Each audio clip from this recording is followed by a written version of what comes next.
ជំរាបសួរស្ដីបងប្អូនទាំងគ្នាចាបងប្អូនទាំងគ្នាញ៉ាំមកដល់ទៀតហើយចាបងប្អូនទាំងគ្នាចាថ្ងៃនេះផងដែរគឺ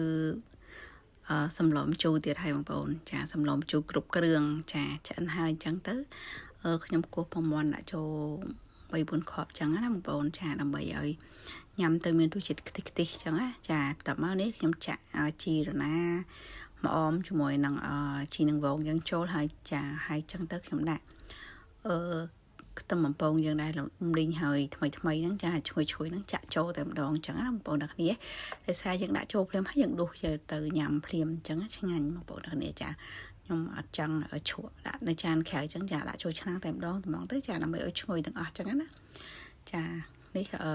អិនហើយចាបងប្អូនដាក់តែពងចូលហើយឲ្យជីយើងចូលហើយនឹងជាមួយនឹងខ្ទឹមលីងចូលគឺ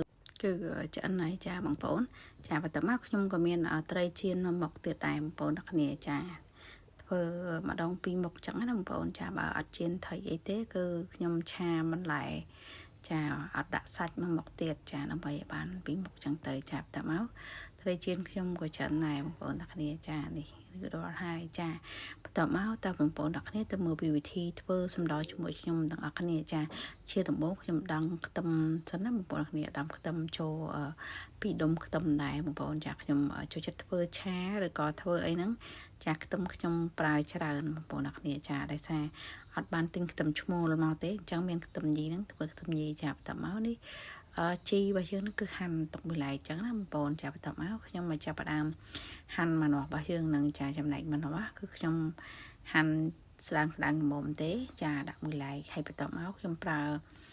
ប៉េងប៉ោះយើងនឹងចំនួន2ផ្លែចាបងប្អូនចិត្តបដោស្អាតចឹងមកចាបចិត្តជាចំណិតចឹងមកចាហើយបន្តមកទៀតគឺខោអាវឈូកហ្នឹងចំនួន3ដើមចាខោអាវឈូកហ្នឹងចំនួន2-3ដើមចាគឺយកមកកោសខ្លួនឯងទៀតបងប្អូនហើយតែទាំងជូរបន្តិចតែឆ្ងាញ់ស្រួយបងប្អូនអ្នកគ្នាចាបន្ទាប់ពីចិត្តក្រៅឈូកហើយចាខ្ញុំចិត្តតឡាច់មួយដែរដាក់តឡាច់មួយផ្លែដែរចឹងណាបងប្អូនចាកាត់ជា6ដុំចឹងទៅចា1ដុំកាត់ជា6ដុំកងតិចតូចហើយបន្ទាប់មកខ្ញុំបន្ថែមជាមួយនឹងពោតបារាំងចា4-10ពោតបារាំងអញ្ចឹងទៅចាចិត្តជាចំណិតប្រឆិតអញ្ចឹងណាបងប្អូនតាបន្ទាប់មកគឺរាល់ហើយបន្លែនឹងមានត្រីមានបង្កងចាខ្ទឹមសមានជីជាមួយនឹងអំពិលទុំចាដុំស៊ុបខ្នុរដុំអីចឹងទៅចាបន្ទាប់មកខ្ញុំដាំទឹកពុះខ្ញុំដាក់ចូលជាមួយនឹងអំបិលក្រួសកន្លះស្លាបព្រាចាដាក់ដុំស៊ុបខ្នុរចូលមួយដុំចាបន្ទាប់មកអំបិលស្ករប៊ីចេងហ្នឹងគឺខ្ញុំដាក់ចូលឆ្នាំងតែម្ដងបងប្អូនអរគ្នាចារួចរាល់ហើយហ្នឹងខ្ញុំដាក់ត្រីឆ្លាំងចូលបងប្អូនចាខ្ញុំមានត្រីឆ្លាំងមួយនៅទូហ្នឹងចាខ្ញុំដាក់ត្រីឆ្លាំងនឹងចូលមួយទៅចាបន្ទាប់ពីដាក់ត្រីឆ្លាំងនឹងចូលឲ្យរៀងពុះទឹកហើយខ្ញុំមកចាប់ផ្ដើមយកតឡាចយើងដាក់ដែរសារតឡាចយើងយូររៀងឆ្អិនអញ្ចឹងចាខ្ញុំដាក់តឡាចមុនចាបងប្អូនតឡាចនឹងម្នាស់គឺខ្ញុំដាក់មុនអញ្ចឹងណាចាបន្ទាប់មកគឺ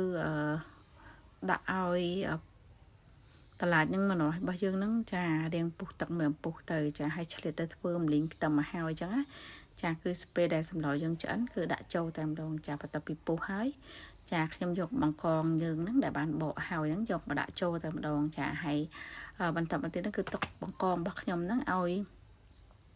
ចាបានទឹកពុះចាពុះទឹកទៅបានខ្ញុំចាប់ផ្ដើមយកបន្លែយកមកដាក់ថែមអញ្ចឹងណាបងប្អូនអរគ្នាចាមួយអំពុះអញ្ចឹងទៅចាបន្ទាប់ពីពុះបង្កងមួយអំពុះហើយខ្ញុំមកចាប់ផ្ដើមយកបន្លែចាមានក្រអៅឈូកមានពោតបារាំងជាមួយនឹងក្រអៅប៉េងប៉ោះចាបងប្អូនរកនឹកឃើញយកមកដាក់ចូលហើយខ្ញុំថែមទឹកមួយចានចង្កឹះទៀតចឹងណាបងប្អូនហើយចំណែកអំពិលទុំគឺខ្ញុំដាក់2ស្លាបព្រាបាយចាបងប្អូនតបមកគឺចាយើងលាងចាទឹកអំពិលទុំដែលនៅជាប់ចានហ្នឹងចាដាក់ចូលឲ្យអស់ចឹងមកហើយដួសពុះដែលនៅជាប់ឆ្នាំងហ្នឹងចាញ់ចាឲ្យភ្លក់ឲ្យដឹងថាសាបប្រៃប៉ិនរសជាតិដែលយើងចង់បានហើយចាគឺគោះពងមាន់ដាក់ចា3-4 គ្រាប់ចឹងចូលមកចាបងប្អូនចឹងទៅគឺសម្លរបស់យើងគឺឆ្អិនហើយបងប្អូនអ្នកគ្នាចាហើយដាក់ជីចូលដាក់ជាមួយនឹងខ្ទឹមលីងចូលបងប្អូនគឺឡើងឈ្ងុយតែម្ដងចាហើយពងមាន់ដាក់ចូលអញ្ចឹងទៅពេលដែលយើងញ៉ាំសម្លម្ជូរគ្រប់គ្រឿងសម្លម្ជូរគ្រប់គ្រឿងយើងទៅគឺថាខ្ទិះចាខ្ទិះឡើងពេញមាត់ចឹងណាបងប្អូនអ្នកគ្នាចាបន្ទាប់ពីខ្ញុំដាក់ចូល